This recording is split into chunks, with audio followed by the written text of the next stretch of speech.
back with Dr. Karyn Gordon now. I got a question for you. This is from one of our viewers. And a lot of people will be able to relate. She says, or he, I have family overseas who will be visiting for the holidays. They usually come for 2 weeks and they stay at our house for the full time. I love having them stay with us because we only see them a couple of times, every couple of years.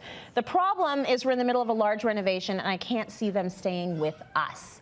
How can I tell them they may need to look for other accommodations? So you want to do this as quickly as possible. So, yeah. So, I mean, whether or not you're in a renovation or whether or not you just, 2 weeks is a long time. It is. It's a long time.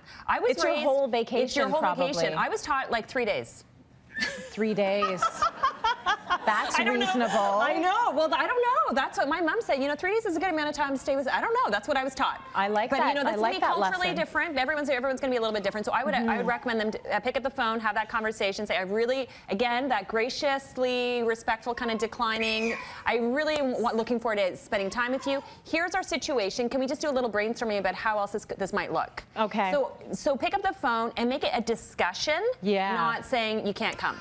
Okay. Okay, so can we just kind of creatively brainstorm whether or not there's like a B&B, whether or not maybe there's a place that they want to visit anyway. So, or whether or not they stay with this family for maybe like 3 days and not 2 weeks. So I'm thinking that the family that's coming in is all of a sudden seeing dollar signs because we were going to stay at your place and it was going to be maybe us with our kids and now you're saying that we can't stay at your place, which means we're going to have to be paying and a lot of money. And if the arrangement and the agreement was that they were going to be staying with them, then I would be recommending this family to actually actually help to pay for it. Okay. To be fair. Yeah. Like if the agreement was you're going to come to our house and you're going to be here and now our situation is a bit different. Yes. I would be wanting to contribute. Got it. As part of the solution. So you want to get into more of a solution brainstorming session versus you can't come. Now the other thing you have to do also though when you're negotiating this is you can't go in and say, I feel like it's going to be uncomfortable for you, and then they say, no, we're fine. And then you're like, oops. Like, now like, what? ooh. Oh, I don't want you to come. Like, how do you can't go back. What you really want to say, it's like Bubbles. What I really meant to say is, I don't want you to come. Yes. So you can't put yourself into that. So it has to be a discussion, but you have to say like, but you can't, like staying here for the 2 weeks is not going to work. It's not going to work. You have to start from there and then figure out how else to do it, right? And honestly, once you have a conversation that's about brainstorming, it's amazing with what ideas actually come up.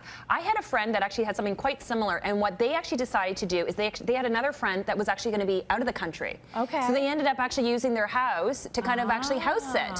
So, but that only came up because they were willing to have the conversation to say, you know what, this isn't going to work. Can we just creatively brainstorm about what are some other options? Okay, that's fair. So just give it a try at least. Yeah, give it a try, yes. Yeah, it depends on how sensitive your family members are, right? I don't know if that would work with us.